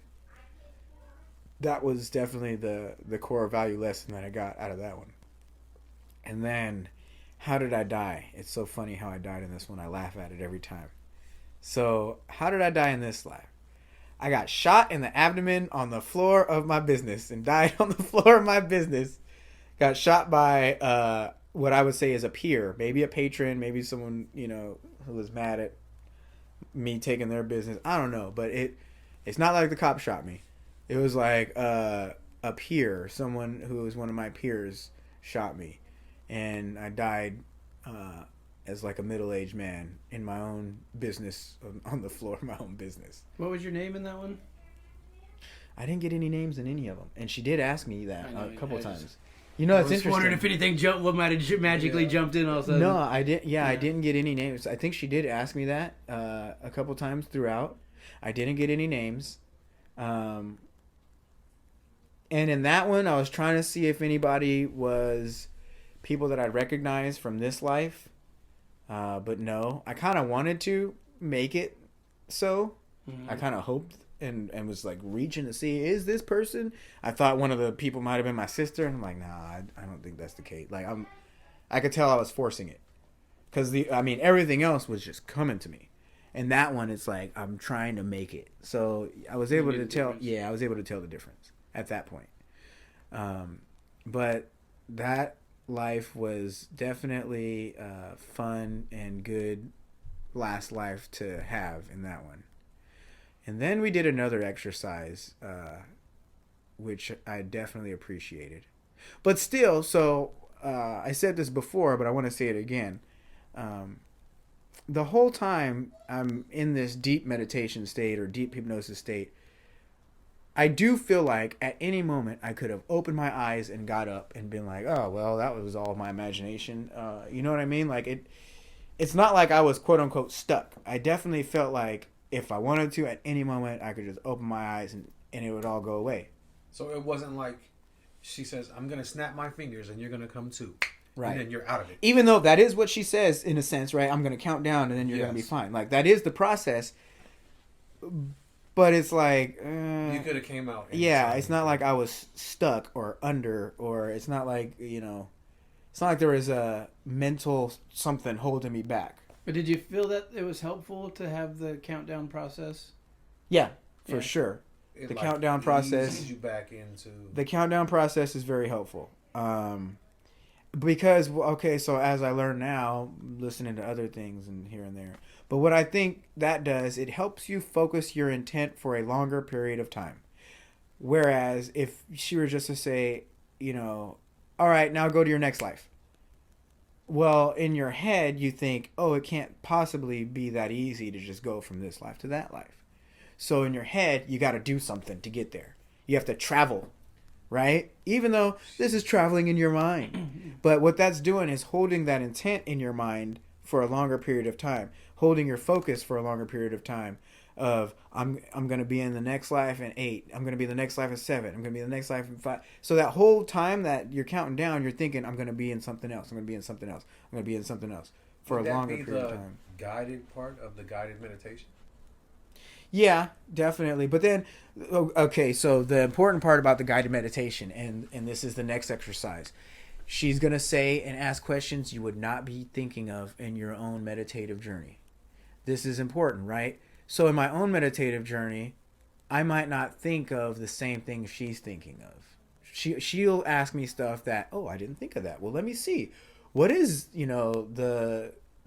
what is the name of my child or whatever the hell, right? But, sometimes you get it, sometimes you don't. Sometimes it'll come to you, sometimes it won't. And you live with that. Or, as she taught me, you ask God or you ask a higher power for help, and it does help. It does help. And it helps in that meditative state or hypnosis state really well, really fast, too. You ask for a prayer and it's answered instantly, damn near. It's an amazing thing if you're willing, right? If you're willing. But the next exercise I would have never thought to do on my own. So the next exercise we did was she brought me to a whiteboard. So it's a visualization exercise. So I'm standing in front of a whiteboard and I have a pen in my hand. And with my higher power and with God holding my hand, guiding the pen, I'm going to answer questions. That's an exercise I would have never thought of on my own. That's a brilliant exercise. So she asks me to write down which modality suits Santiago the best. If you don't know what modality means, modality is kind of like the method used. So modality, for example, is like Reiki healing or acupuncture healing or hypnotherapy or shamanism or, there's, I guess, chiropractic is a modality. But it's a different means to get to some things like that, right? So then, because she knows I'm on a journey to become some sort of a shaman or healer or some sort of to do what she does, essentially, some sort of a assistant, a healer. It's hard for me to really say one or the other because I'm not there yet. So I don't know where it's going to take me. That's why for me, I keep saying everything because who knows where I might end. I might end up just being a hypnotherapist, or I might end up just being someone who writes a blog. Who knows, right? But I would hope it's more than just writing a blog. So, yeah. So I'm in front of this whiteboard, and God is answering this question with my higher self. And the answer that gets written down, first word that I see is hug. And I'm thinking, well, that's not much, right? That's not saying a modality at all. That's very vague. And then the next word that pops up is love. And I'm like, well, okay, well, no shit, right? Like, oh, hug, love. Yeah, of course, love. That's always a good thing to do. Hugging people is always a good thing to do, right? So nothing's like specific. And then the next thing that comes onto the board as we poke and prod more at this, next thing that's written is and I say, oh, it looks like God has a sense of humor with me, because apparently I know already, which I don't know. And that's part of what I'm here for, is seeking answers, right? Because I don't know. Are you seeing yourself right on the board? Yes. Okay. Yeah, that's the visual that I'm getting. Yeah, that's the exercise. So And I see myself with God holding my hand, writing on the board, whatever that may feel like to you or seem like to you. But it's definitely the visual of me. And in fact, it was a blue pen. If you want to get specific, That's great. it was a whiteboard with a blue dry erase marker that I seen. If you must know, that's interesting that you asked. Do I see myself writing? What was the dry eraser hanging on? It was your typical professor flip style dry erase board. That's so funny. But yeah, all that came to me, especially by that time. Wow. By that time, crazy. I was I deep seen in it. you writing in blue marker. That's the picture I got. No way. Yes. I guess that's real then, because that's for sure what it was. Yes. And it was like a professor, like it's standalone dry erase board that flip, that's on wheels. Yeah. Wood base. Yeah. So then that's a little frustrating because God has a sense of humor with me. He's like toying with me, which is, I laugh because it is funny. It's like, no, I don't. Okay. So, she asked, do I want more clarity? And it's like, yes, I would like more clarity. So we ask for God to give us more clarity. And in the process of doing this, this is where the profound happens. This is where something different happens, where there's some magic, as I like to call it, involved. This is what I came for, is what happens. And in that moment, when we ask for God to help me get some clarity, God doesn't write on the whiteboard. He just, it comes to me. It's an impression in me. And the message I got was, your heart is pure. You're made for this. And then after I got that, there was a feeling of a warm, tingly sensation from the head all the way down my body. A feeling like if I was in a warm shower, or if a warm water balloon popped all over me and just poured down on me. And it was a feeling of, and this is a perfect segue to the question you asked me about when I was a child, did I feel any type of spirituality and religion? It was a feeling that would remind me of when I was a kid, and I would get that warm, tingly feeling from religion. The Holy Ghost? Yeah, if that's what you want to call it, right? That's what they call it in church. So, yeah, I got the Holy Ghost when I was a kid. It would come to me. Then that's how I knew there was some authenticity in religion, which is what this confirmation was in this hypnotherapy session, that there's authenticity in this session. And it was a warm, tingly feeling from head to toe in my whole body. It felt great. It was a very euphoric feeling. It was a very real thing. It was a miracle. It was magic. It was profound. It was extraordinary. It was inexplicable. It was something that, I guess people that don't experience this feeling may not understand. So I got confirmation that my heart is pure and I'm made for this, whatever that means. But to me, it was significant.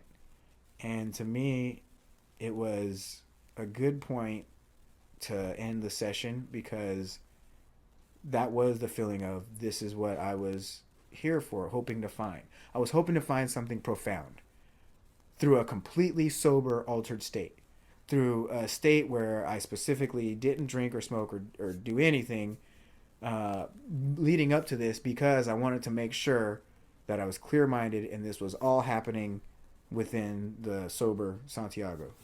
So I got that confirmation. I got that out of this world feeling and experience through a hypnotherapy session. And then that's when we ended the session. And she asked me, is this a good point to stop? I said yes. And she asked me that before, I think, and I said no, because I wanted to know more about the dragon place that I was at. And I think we ended up revisiting that again for some reason.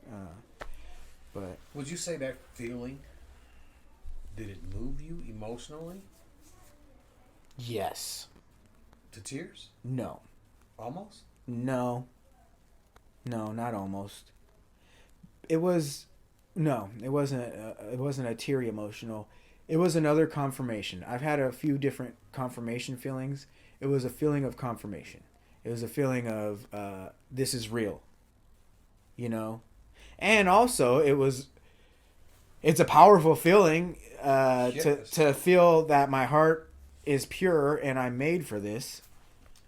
That and Coming like from you said, God, right? Like from that's the top of your head. yeah. It showered down on me, poured on me. Whoosh. Yes. Warm, tingly sensation. Amazing. And then she counts me to being awake. She counts me down to waking up. So then the interesting thing is when I did come to, and I get up, and I'm like, whoa! I didn't realize how deep I was under. Did not realize like how relaxed I really was, and how like, oh, like yeah, woo! Now that I'm back, I'm like, man, I did go somewhere. Like that was a trip. Shock factor? Yeah, it was a little disbelief. Like, Yeah. okay, You know, you mentioned earlier you could kind of just get up anytime and say peace. that's what it felt like for Do you sure. think if you did that, you would have just fell Yeah, down? no. Your body would have stayed, but you just there's something else left. Oh, the out of body experience? Something else just walked away. Probably not, because I That would have probably closed. been more of a shock factor. I would have closed my eyes more. I think I was having out of body experiences. If you want to get technical, I think Yeah. that's what that deep meditation is. Is you do travel to these other places, and you know you can say it's past lives. A lot of people that are into Hindu, they will say it's the Akashic records. You know, there's different ways to explain what it is. But for sure, I was not in the physical senses. Like, I didn't have sense of the physical body as much. That's how deeply in a meditative state or hypnotic state I was, where, and again, my mind is saying at any moment you could open your eyes and get up. And that's true. But I probably would have tried to get up and fell back down. it's probably what would have happened. Like, oh, I guess I wasn't completely awake. You think kind of just knowing that you can get up at any time just made you feel, or it was just something that came across your mind? I think it's Was just it any comfort? it's in it? just hard to turn the brain off. Mm-hmm. It is extremely hard to turn the brain off. The brain's always going to be the brain. And part of the brain is, oh, this ain't shit. You know what I mean? Like, oh, I can just get up and walk away. Yeah. Oh, you think you're experiencing something? Puh. You've already experienced real life. This isn't nothing. You know, this is all in your head. You know, the brain's going to be the brain. It's going to try and convince you of things. But, yeah, I mean, that's what the brain's supposed to do. Had some chats about that too, Yeah, didn't right? we? Yeah, it's made to do that. That's what helps you in life, believe it or not. And this is also a thing I'm learning, that you want to balance that. You know, it's not like you want to get rid of it completely, because then, you know, you wouldn't be able to do day-to-day tasks. So you got to find the balance of using your brain, using your intellect, but also still being connected to the reality that is the non-physical. You know, everybody's connected to that, whether they want to admit it or not, but we all have to sleep. Everybody goes to sleep. Everybody has dreams. Undeniably. That's the same, you know, reality that I'm talking about. And it's part of our reality. It's very real. So would you say you were in a dream state?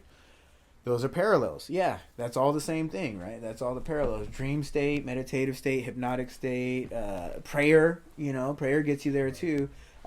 Complete physical exhaustion can get you there. Correct. You know, you could completely exert yourself physically. Starvation, fasting, you know. Yes. And the exact opposite from what I've heard. I haven't experienced this one. But the exact opposite can get you there, which is sensory deprivation. Isolating yourself in a cave in complete pitch black darkness for days on end. You'll start to hallucinate and tap into some out-of-worldly stuff, you know. Or Go nuts. Well, that is going nuts. Another important thing that I'd like to state for the record is after this, you start to question, like, did I make it all up, or is it a real memory? Is it my imagination, or is this some real type of experience? Like, your brain wants to process, is it real or not? And a good takeaway that I heard someone else say, but it's very important to me for this experience. Even if it's... And it's funny, because I said this to a friend of mine. So after I had this hypnotherapy session, a close friend of mine, she said she had gone to a hypnotherapist and had a hypnotherapy session, and she wanted to talk to me about it. And she had not said that to anybody else, because she was kind of, I guess, afraid or timid of what people would think about her. Well, me, I'm the exact opposite. I'm like blabbing it out to the whole world, excited to share it with everyone. So she came up to me and said, hey, I want to talk about your experience, and share my experience with you. That way, we could kind of compare notes, right? Like, what did that person do to you? What did that, what was it like for you? What was it like for me? And she explained the same thing, how she didn't know if she was making it up or if it was real, or, everybody has those same thoughts. But later on, what I had text her was, even if it's your imagination, even if it's all in your head and you make it up, even if you're talking to yourself and you're having conversations to yourself in your head, what's important is the information. If you get important, valuable, significant information that you can use to help you grow, that can help you help you heal and be healthy, that can help you evolve, essentially, it's valid. Like, it doesn't matter the source, and it doesn't matter, if you think it's true or not, believe it or not. What matters is the important information gonna be valuable for you to use to benefit you. And that goes with everything. So the big takeaway is you can treat every experience that way. If you learn, you never lose. That's the old saying. And if you're going through something where you think you're going to lose, if you see value and you take a lesson away from it, then you're taking that negative into a positive, and to me, this was a very big point to be said with this hypnotherapy session, is even if it is all in my imagination, even if it's a past life memory or not, like, none of that really matters. The source doesn't even matter. It's like, am I learning? Am I getting something that's going to make me a better person? Is it going to help me in life? Well, yes, then take it. If not, then it's a waste of time. Like, if you're getting nothing from it, it's a waste of time. And a lot of that has to do with your intent and how you go into things, but what you get out of it is also important. And that is, I guess, the end of my hypnotherapy session.